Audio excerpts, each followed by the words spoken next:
ससुर से बहू बोली, पापा जी आपने रसोई में जाकर चाय बनाई थी क्या? ससुर बोला, हाँ बहू, मेरी आदत है दिन में 4-5 बार चाय पीने की। बहू गुस्से में बोली, आपने सारा दूध खत्म कर दिया, ऊपर से रसोई को गंदा कर दिया।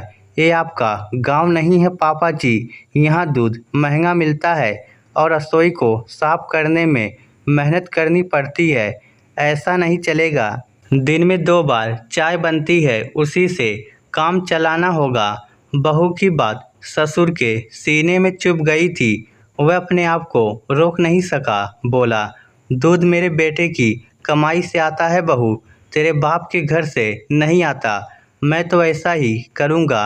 आइंदा मुझसे ऐसी बातें मत करना, वरना अंजाम बुरा होगा। बहू तुनक्कर बोली, वरना क्या कर लेंगे आप? अचानक से युद्ध की शुरुआत हो गई थी। ससुर को बेटे पर भरोसा था तो बहू को अपने पति पर भरोसा था। ससुर बोला, मेरा बेटा मुझे गांव से इसी शर्त पर लाया है कि मेरी अच्छी तरह से सेवा की जाएगी। आ जाने दो उसे, पूछूंगा कि यही सेवा करवाने मुझे यहाँ लाया था क्या? मुझसे उलझोगे तो उल्टे पैर गांव लौटना होगा पापा जी। कह देती हूँ, ये मेरा घर है, जैसा मैं चाहूँगी वैसा ही होगा। शांति से 2 रोटियां खानी है तो चुपचाप खा लो, वरना बुढ़ापा खराब हो जाएगा। गांव में अकेले पड़े सड़ोगे। बहू की सीधी धमकी से बूढ़ा दीनानाथ एक बार तो सिहर गया, मगर हिम्मत करके बोला, घर तेरा कहाँ से हुआ? मेरे बेटे की कमाई से बना है। उसको सरकारी नौकरी लगाने के लिए मैंने अपना खून पसीना एक कर दिया था। क्या मेरा इस घर पर कोई हक नहीं है? बहुत तुनक्कर बोली, बेटे की परवरिश सभी माँ बाप करते हैं, आपने कोई अनोखा काम नहीं किया। आखिरी बार बोल रही हूँ, मुझे गुस्सा मत दिलाओ। मेरी मर्जी के बिना इस घर में 2 पल भी नहीं रह पाओगे। दीनानाथ चुप हो गया। उसे अपनी परवरिश पर भरोसा था, मगर फिर भी दिल में एक डर सा था कि कहीं बेटा बहू की तरफ हो गया तो क्या होगा? अब तो पत्नी भी नहीं रही। अगर सचमुच बेटे ने गांव में ले जाकर छोड़ दिया तो बुरा हाल हो जाएगा। दीनानाथ चुपचाप अपने कमरे में बैठा था। उधर बहू की आवाज़ उसके कानों में पड़ रही थी। वह फ़ोन पर कभी अपने पति से तो कभी अपने पीहर वालों से बातें कर रही थी। कभी कभी वह चिल्ला पड़ती थी। दीनानाथ का कलेजा धड़कने लगा। उसने सोचा भी नहीं था कि बात इतनी बढ़ जाएगी।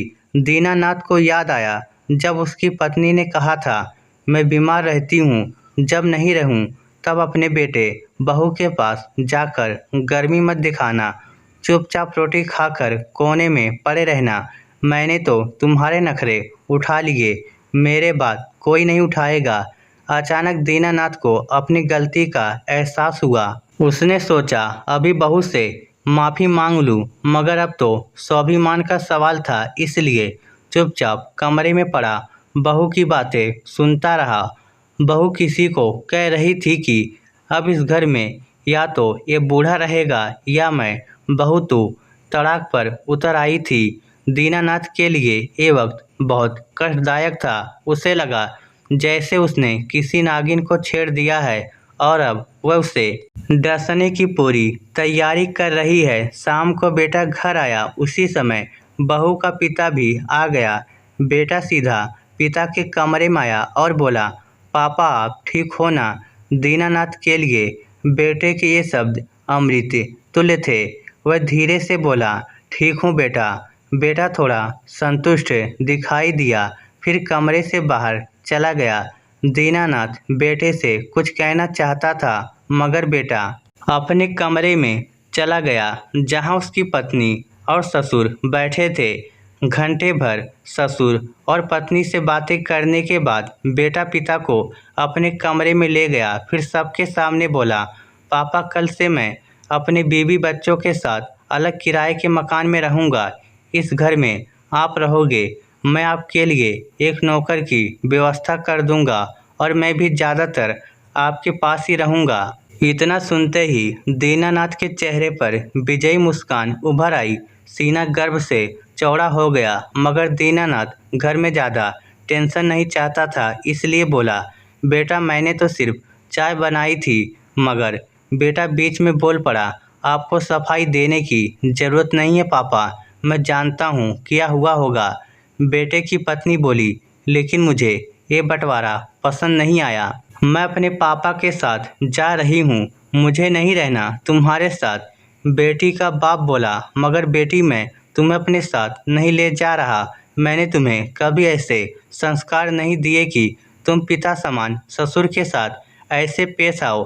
अब तुम वही करो जो दामाद जी कह रहे हैं। मैं तो जा रहा हूँ, अगर आज मैंने तुम्हारा साथ दिया तो तुम्हारी ज़िंदगी खराब हो जाएगी, इसलिए मुझे गलत मत समझना बेटी। हाँ, जिस दिन तुम्हें दामाद जी घर से निकाल दे उस दिन मुझे फ़ोन कर देना, तुझे लेने आ जाऊँगा।